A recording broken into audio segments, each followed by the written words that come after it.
Welcome to Real InfoWars.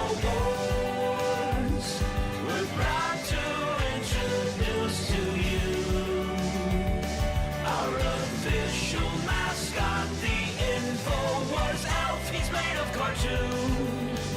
I drew him myself. Well, I stayed up all night drawing, and I put it in the computer.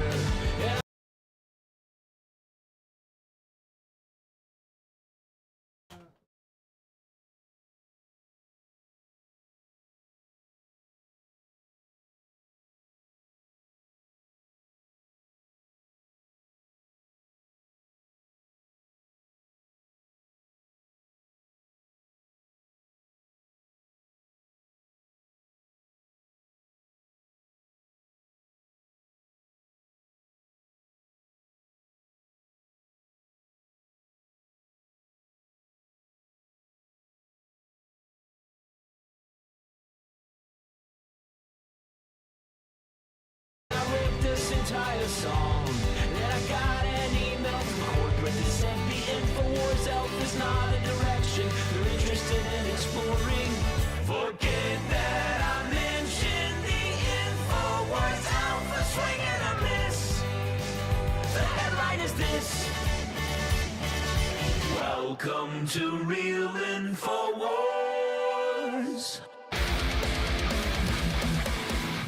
I'm your host, Tim Heidecker. We have officially taken over InfoWars now. This is a new dawn.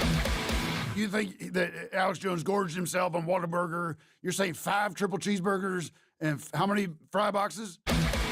They know more than you, and yet you don't provide any evidence. So I think you're the one that's full of shit.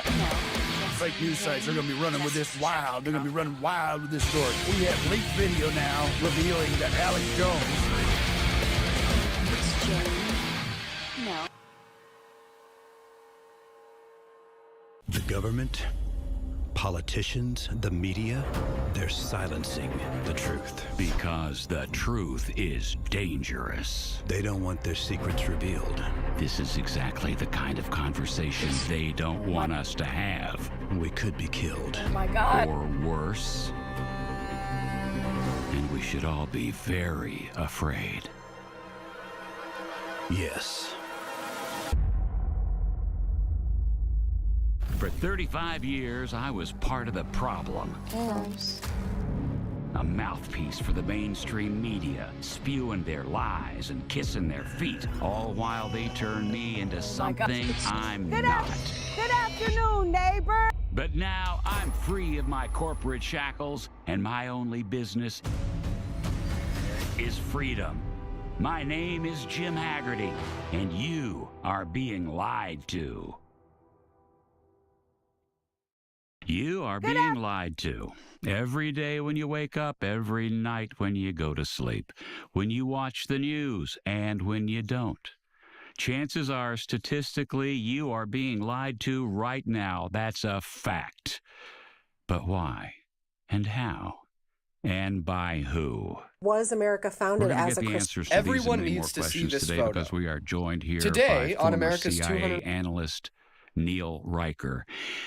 Now, Neil, you were fired and blacklisted from the agency simply for exposing many of their nefarious secrets. Neil, thank you so much for being here. Teaching kids about hell is child abuse. Now, I want to jump right in and talk about pedophiles. I'm ready. I can, in good conscience, have you on the show and not ask you about Jeffrey Epstein. Now, I know in your work for the CIA, you took on many tasks that were horrifying and terrible, and you saw a lot of things. Did you ever see the Epstein files? I've seen a lot of information that pertains to the Epstein case, Jim, and there's really no other way to put this. We're looking at a vast government cover-up that goes all the way to the almost top. The almost top? Yes, all the way to the very, very almost upper levels of government. This wasn't some random sex offender. Welcome back to Slop Live. It's been a few days since Sony announced that in 2028 they would no longer be creating physical discs for new games. This of course resulted in understandable backlash And a lot of stuff has been going on since. Their original tweet announcing this, getting 58,000 likes, not even sure who would like this tweet, but getting 77,000 replies, which is a pretty insane ratio. They also got a community note as well. Another point being made is that digital games are usually more expensive than physical games, allowing Sony to essentially create a monopoly. Well, I'm not sure how I missed this, but Sony is actually fighting a lawsuit in London worth $2.7 billion that alleges that Sony has a monopoly position with inflated prices for digital games. There's also a similar lawsuit in the Netherlands asking Sony to compensate 1.7 million Dutch players for the Sony tax, which would be over 400 million euros. So if all these lawsuits are happening when there's still the option of cheaper and second-hand physical games, imagine how bad it will be when it's digital only. Sony claimed that their decision to stop creating physical games was due to a shifting market, while some people over on Reddit dug up the Insomniac leaks from 2023, which showed that multiple PlayStation games actually sold more copies in a physical format rather than digital. And Reddit posts pointing this out were actually removed. Interesting. And on the official Sony Twitter account, they teased the upcoming Spider-Man movie, saying 30 days, spider emoji, eye emoji. And the comments are something else. One reply getting 51,000 likes, simply saying, man, fix your PlayStation department. Fuck all that Spider-Man shit. And the rest of the replies are also very similar to this as well, multiple comments and memes ratioing the original post. Since making the original announcement, the PlayStation Twitter account has not made any new tweets, and they'd normally make quite a few a day. I'm very, very doubtful anything will happen, but who knows, maybe the backlash will actually affect something. Or they're just going to wait a few weeks and hope it all blows over. Thanks for slopping by.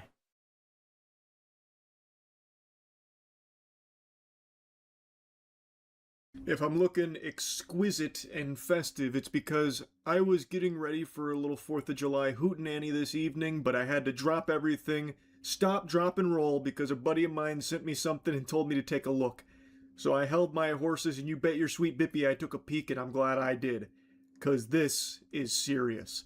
A very popular TikTok influencer is under fire for a really out-of-touch video she made where apparently their food order from Sam's got canceled a few times, so they were forced to go to a local grocery store for their nutrients.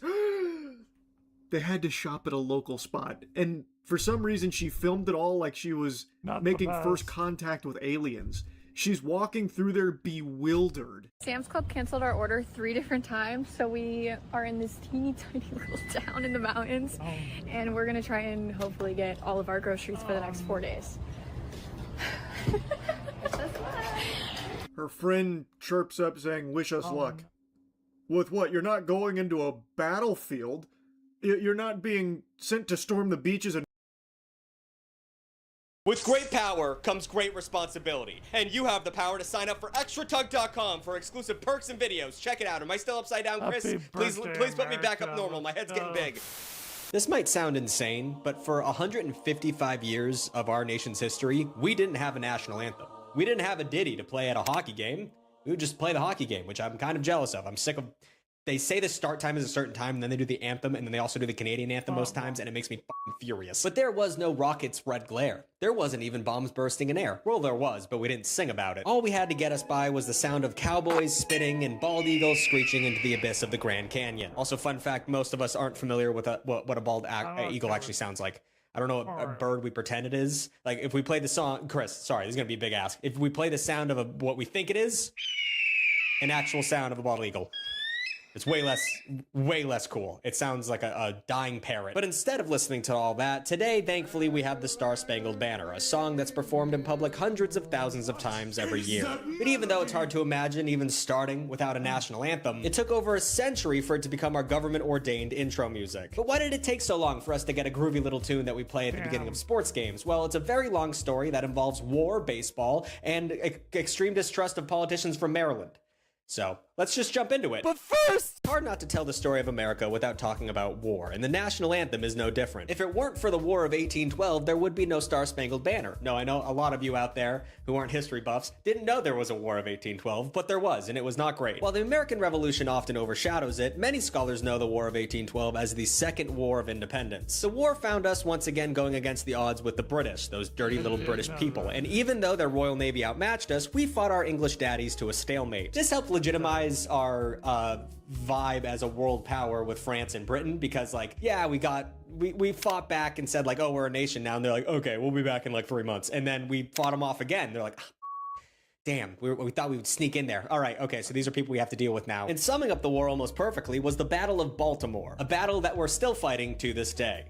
Baltimore's scary. Baltimore's a very scary place. But back before the days of Omar Bubbles and Poot on the Wire, it was a British Royal Navy warships raining rockets on Fort McHenry for 25 hours. But once the smoke cleared, McHenry had weathered the attack with a gargantuan 30 by 42 foot flag proudly waving. And it just so happened that American lawyer Francis Scott Key had a front row seat to all this shit while being held captive by the British. I don't know, he must have walked in the wrong place. I don't know why they were holding onto a lawyer. Now, on paper, it's pretty surprising that Francis Scott Key wrote the national anthem. He was opposed to the war from the beginning, calling it, quote, abominable and, quote, a lump of wickedness, which was my nickname in high school. Well, the nickname for my penis. A lump of wickedness. The ladies hated me. Not only that, but he was actually a lawyer by trade, born into a wealthy family of plantation owners. But somehow, Key found himself boarding a British ship on official government business, trying to convince the Redcoats to release his friend, physician William Beans. Billy Beans. That's what this is.